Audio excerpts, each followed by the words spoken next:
the leaderboard.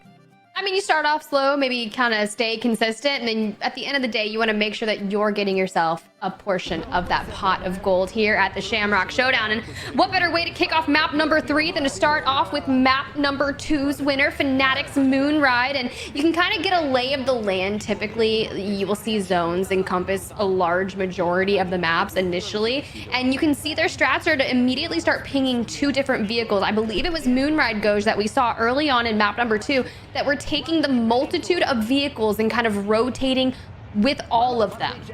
Yeah, no, I mean, it's a great strategy. Like, the vehicles are fairly strong in terms of the amount of cover they can provide in the late game. Dropping on them early is interesting because you're kind of negating your early game, your aggressive early game that some of these teams are going for to pick up a lot of kills. You're kind of taking that away. You're not dropping as a team, most likely, or at least not that close to each other. You're seeing a couple vehicles over here in the outskirts of Al Mazrah City, and they're going to be splitting up and grabbing all of those vehicles.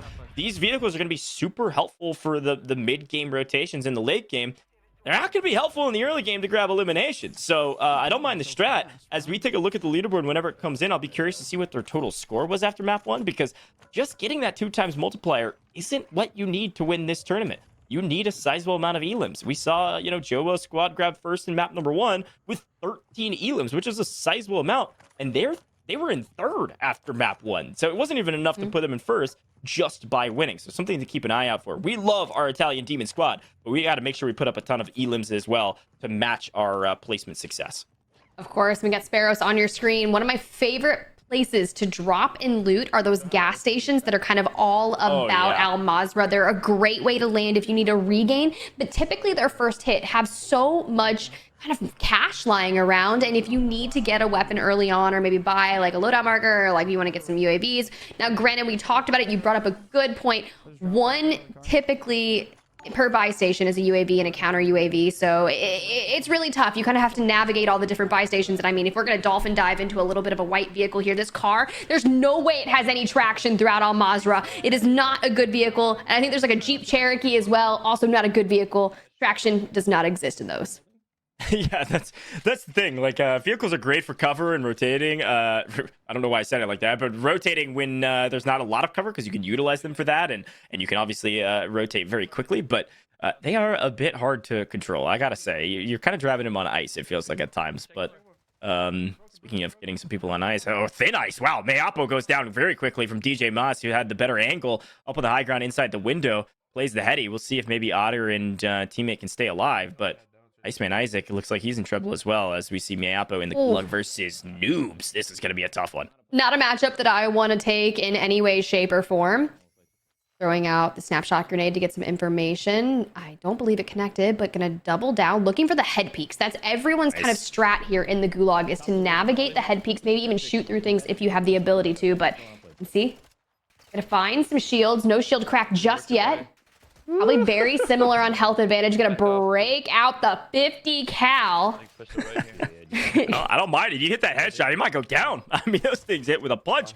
Plays the aggressive stance. This time, I like the way Noobs played it. Played the head peek, forced his opponent to make them more aggressive stance, and Noobs stayed on the flag or near the flag, forcing your opponent to actually push up out into the open. You can get the kill, as opposed to what we saw from Biffle, who instead of playing the flag, went for the aggressive jump over the wall and ended up losing because of it. Very well done by Noobs. TBE is going to be feeling pretty comfortable with Noobs getting right back into the equation. Hopefully, Iceman Isaac and Co can stabilize and get back into the mix. But we're going to swap back over to FIFA Kill and Co. They are out in the open, still hunting as per the usual, and the big Bertha in their sights. This is going to be like a predator to prey. I like this call from Soka to say maybe let's loot it up. We don't want to risk it, especially if there's more than one player or more than one team. But I thought FIFA was going to just hunt down the prey and fry him either out of the Bertha or wait for him to hop out, Tiff. I mean, look. That's a good call. You're being hunted. You don't feel confident with the loot that you've got. Maybe you're low on cash, because you want to think about this. This is customs, right? If you burn your gulag, your teammates need to have enough cash to be able to buy you back instantly to deny like the player advantage. You want to stay 3 stacked in full, the largest majority that you can possibly regain, because that is kind of how you're going to navigate that end game. But here at the beginning, keeping your gulags is of most importance right now. And honestly just playing very close. Yeah, you can see that Aydan is a little bit separated from them, but they're still going to have the ability to get back to each other a lot quickly.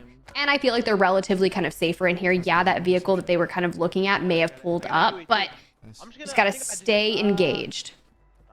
So I'm taking a look at our scoreboard here, and I don't know if every score has been updated, but it is worth mentioning, and this is kind of what I assumed to have something we've already calmed out and talked about. Moonrise Squad did win last map, but I believe they won with only 4 elims. They're playing the kind of very slow, progressive, and tactical kind of play style. And it can work, but not with that amount of elims, right? When you compare an 8-point game versus even a 26-point game, it's not even close. An 8-point game is usually a type of game that you want to chalk in tournaments like this, especially if you're able to consistently grab near double-digit kills, which is kind of the metric for success in these types of tournaments. So a nice win, but not enough to do too much on the leaderboard. It looks like FIFA Kill Squad, who was at the top after map 1, is only scored about 8 as well in map 2. So everybody kind of all around. Wars goes down in the gulag. A tough fight nonetheless. I got hopefully team able to kid, so we can restabilize chase as well. this kid with my UE. Here as well. Come. Yeah, that might be a noob. That's what that would. Yeah, I see him floating. I'm optional. Come with I us see as well. them floating. All right, they're looking to cover the distance by water throughout Al Mazrah City. They are just going to navigate these buildings. I think you need to move quickly, but Timmy Toucans finding a little bit of issues here. They're going up against the Baka Bros on the other side, going to be full dead. And Biffle, Rip Holes, and Co., they are just ripping through that building. I don't really know how else you can do to survive that. Meanwhile, jump on over to AB Wiz, Oki, and Foreign Jace cruising in the whip. Yeah, I will say the hyper-aggressive stance of Super Biffle plus Ev. No, Super Biffle plus Repulse. I think that's, I don't know. Super Biff, I don't know. Whatever their names is, that trio is going to play hyper-aggressive. They only scored about 15 points in 2 games. They got to go for it. And speaking of going for it, Timmy Toucans tries, but his opponent really full sins. And that's Tommy. So you can't feel too bad about that loss. Look, I mean, if someone's going to take me down in the gulag, you got to think about it this way. You are in a absolute stacked tournament here at the Shamrock Showdown. 27 trios here. Everyone is insane. So you're going into that gulag knowing that there's a 50-50 chance, obviously, 1v1, that you are not coming back. And you have to play your head peaks, utilize those lethals to your advantage. Wag just out here vibing in the staircase, just looking for potentially his teammates to like maybe leave their building and come over here, but it's not safe. You can still see there's streaks going out in the distance, but for the time being, he's chilling, laying low. That's the problem. You get ripped off a heady from distance and your teammates are nowhere around, or they'll get caught in crossfire. Sometimes you just got to bleed out and try again. It's that gulag, though, that chance of you not getting back, and if you can prevent burning it early. But it's tough because you don't want to lose a multitude of teammates because you got picked off. You'd rather burn your gulag than run the risk of having your teammates lose theirs as well. Speaking of sending people to the gulag, this trio trying to do that exact thing and swinging perspective to perspective. Echo finds an elimination. I know one of the teams we shouted out. That's going to be Smixy Squad. Takes down Cans immediately into a fight. And woo, every single time we go to the gulag, I'm like, I wouldn't want to go up against that person. I wouldn't want to go up against that person. This is Super Evan on the other side. Yeah, so, no, I'm out. Repulse and Biffle maybe still alive, but Evan the gulag and ripping Kins off this heady. Talk about a gunny, and then pushes the equation after breaking plates. Highly aggressive gulag there from Ev, and it pays off. I mean, I can kind of sense her frustration with that gulag, right? It's tough because she initially took some shots, they connected, then she doubles down by breaking out the lethal and trying to throw that, which is going to give Super Ev the full advantage to take as many shots while she's kind of throwing that. And it's just unfortunate. She backed off, still got popped because she was literally 1 HP in a dream, and now she's going to have to work with her team to regain. But I mean, Z Colors, Swagg currently full dead, so Juju and them are going to have to find a nearby buy station. I believe, yeah, they do have the cash, but it's navigating through these POIs to find a buy station because you look at where they're positioned. You think of like, they're not necessarily in the easiest places to get to. They're very sporadic throughout the map, and you can see they're going straight towards Quarry. They've got one in mind. Biffle and Co., they've got the buy station over here in oil, which is like on these kind of catwalk between the 2 oil vats. This one is tough, right? If there's a lot of people in there, you got to use smokes, but and plates. Woo. Just filtering through POVs all day. I got an airstrike, a lot of money. We're looking at Sparrows, might have won that, but I'm gonna split this into money some with you guys. action here. I will say, you're talking about the buy station sporadic, trying to rotate. Look, every POV we've swapped through here, Tiff. Everybody's been on a buy station. That's kind of the name of the game. You want to kind of lock down these buy stations, not just to camp them necessarily, but to utilize them. Cash is king in this event. But you can only use a certain amount of cash at each buy station. So you want to kind of burn up everything out of that buy so other people can't buy UAVs there or can't buy their munitions back there or what have you. But also catch some people trying to regain because you know you'll have the player advantage if you're there first. So something definitely to keep an eye out for is if you try to rotate to a buy station, you'll often hear the players say, get ready, there could be a team here. And that's usually the case. Maybe have one of your like teammates kind of just supervising and like keeping an eye out for teams that might be rotating in to take advantage of the fact that you're using that buy station. But right now, I mean, you look at Nate, Robstar, Sean J, they're sitting on self-reses. They've got durable gas masks, so looking to be relatively in a good start. Already picked up a few eliminations. We still have 23 squads, so only 4 of our squads thus far today are out in map number 3. But I mean, it's been a relatively smooth. You just got to go in. The loadouts down here to the right. They are getting shot, so there is another team here. If we are pulling up on oil, we know exactly who was here. We saw Super Ev, Biffle, and Repulse in a nearby vicinity using this buy station that are on the catwalk, so you've got to keep into mind they're probably around. Yeah, I was getting shot. Great job taking the high ground. There's a few people. Yeah. At this truck as well on my right. Great spot. If they can clean shot here, they'll probably be able to pick one out. Woo! Talking about a beam with the PA falling on top of their heads. They gotta really back off and completely abdicate this high ground, and it's not gonna matter. That's FIFA kill. Aydan, Hisoka, they are pushing the equation. They want those elims. It's what they do best. It's what they did well in map number 1. Trying to replicate it this time in map number 3. Yep, currently sitting on 40.25 points unofficially. Just waiting to see, make sure all scores are being submitted. But Robstar has officially found himself in the gulag. 50 cal in hand and a Lockman, so not too bad. Maybe trying to take some shots from distance. Is going to connect twice. Shield crack, and what a freaking menace Robstar is. That's disgusting. Look, somebody check him. No, I'm just kidding. Uh-oh, Tiff. Oh, no, you I'm just kidding. I'm just kidding. No. You called the horde. No, Rob's a freak with that thing. Dude's got crazy aim. He's always been a high-level competitor. He's one of those like Mayapo and Autorize that could be picked up on any team and can succeed. And wow, there it is on the other side. Rob finding the shots. Wiz is... You can't feel too bad about that one. He only needed 2 shots and he hit both of them. Z Colors. Last alive for the team. This is looking a little bit dire for them. Smoke's going out, movement going in. Able to grab a teammate's back. So what a critical... Oh, that was so well navigated here at Quarry. And oh, come on now. Okay, you don't have to do them like that. Able to pick up a 2-piece and get the teammates back. I mean, Z Colors is built different. Maybe this is why Swagg is enacting to pick him up. Plus, they vibe together. On now. Oh my God. The triple? Well, that's Tiberius Khan. You know, this isn't just some scrappy trio. We're talking about some incredible players that Colors just completely bamboozled. This man just turned into Mirage and went invisible, then killed them all. Like, I don't even know what's going on right now. How do we let that happen, boys? I don't know. I'm just going to let him cook.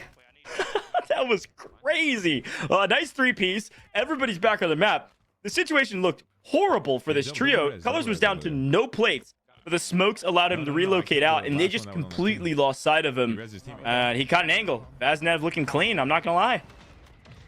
That is one of my favorite weapons. I'm not going to lie either. It's like I've had a lot of joy throughout it, and I think the Lockman as well. Like, I think back to when I was like kind of grinding camos and what I was finding the most joy with. The Vaznev and the Lockman SMG were some of the easiest ones that I felt the most joy. You've got the Vel. I think it's like the Vel 27 MP7 ground loot in the hands of Robstar.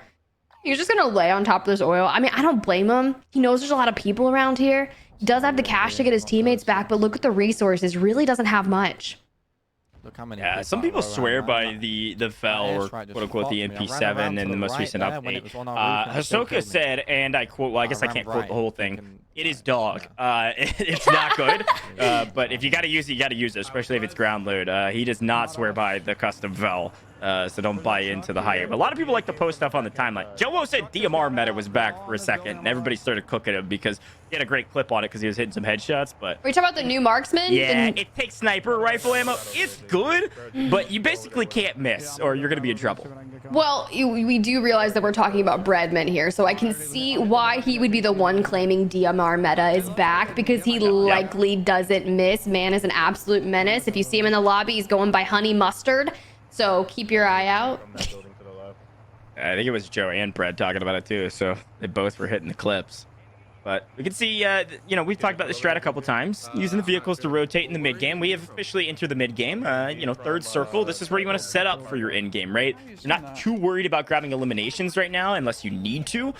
This squad is seemingly looking for a couple, as they're already inside the circle.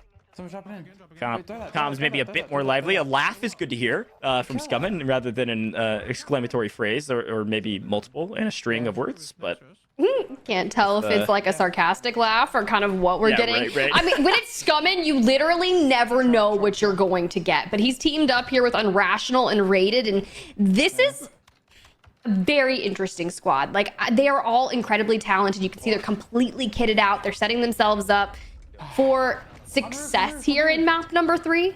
And a lot of people have really navigated into oil. You can see the zone is just on the outskirts of oil. But you're going to have to... Oh, low. Let me see that map again, bro, because that looked atrocious. I'm a bit worried about it because, you know, I know pubs, they've eliminated the northwestern circles. This one's northwestern, probably will end a little bit closer to middle north, but oil is a great spot for now. In all likelihood, unless this next circle pulls to the very edge of the current zone, you're probably going to see a whiteout in the open zone, which means you're going to be looking for high ground. You're going to be looking for deployable covers. You're going to be looking for vehicles for cover. This could be a bit, as they say, shisty, Tiff, depending on where the circle goes. So all teams will be kind of anxiously awaiting to see what happens next. And yeah, Scumman's already calling out. We need to go ahead and potentially cross here to find a couple elims.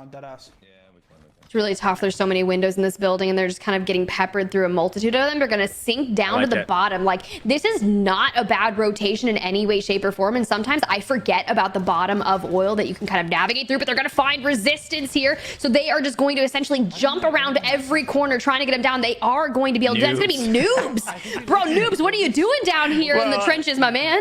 He had the most wanted crowd, so he's actually trying to grab back his team. TBE, typically, they ran into some trouble, and you know, sometimes, especially in customs, teams will even grab that when they have 3 alive to bait some teams into doing exactly what just happened. But it worked out for Scum, and they made the call and said, "Hey, look, we may just need to push this crown. This might be the best rotate we have." And so far, so good. They grab one more elim, and they're going to continue on their rotate, but. This pickup, that's Testy, unfortunately going down, which means you're going to be seeing E-Baits and DJ Moss here in a moment. It's not going to be easy for them. I like the covering shots here from Wag as they send Sin and Exact in. You talked about kind of one player playing a bit more patient and playing Overwatch, the other two maybe playing a bit more aggressive. Strategy seemingly worked so far. I think he pushed back on with his smoke. Yeah. Ooh, I mean, that's a good observation call. I think they pushed back with the smoke. So as soon as you see smokes come out, people will kind of work to navigate. Maybe they have the cash and they're just going to send it, say, hey, let's go ahead and try to get Testy back before the end game starts to happen. And that's a good call for them. But now you can kind of play forward. You're able to grab a knock onto eBay. So DJ Moss is going to be the last one standing if he was up in the lobby. We don't know. Potentially a team of 2. Actually, if they would have got knocked, it likely would have been potentially, unless they had a self-rise, they would have been a team wipe. But Goat Clamp taken down Unrational, so Rated and Scummin still up for that duo. Gulag's still open, so maybe Unrational. Just depends on how long it takes him to find someone to fight. Could come back. They've got money pouring out of their ears, but only one buy station close, and they kind of grabbed this most wanted, then went back to their POI. Now they're going back under to clear it out. Decent wrap. Now in Warzone 2, of course, those buy stations close once they hit the gas, so you can't wrap out into the gas usually to grab a buyback. I don't have any smoke. And so they're going to just do a full wrap all the way around. I don't mind this at all, especially the way they were getting held. But well, they spotted somebody on the edge of zone. This could be a free pick out, and no problems at all. A couple of headshots. You're going to be taken down. I believe that's FaZe Doozy. That's going to be Swagg's team. So watch out for JC. And oh, nice shot. There goes Juju. So you're just looking for colors. Not JC. I apologize. Juju Saiyan and colors. Those colors will be the final player if he was alive, but team wipe. Not sure if they've burned Gulag yet. Now rated in trouble. There's a lot of teams, Tip, on this edge of the zone. Holy, that's Smixy's team. Grabbing a potential full team wipe. Unrational, of course, flying back in, but great kills from Smixy's squad. That'll be her second, I believe, when she nets it.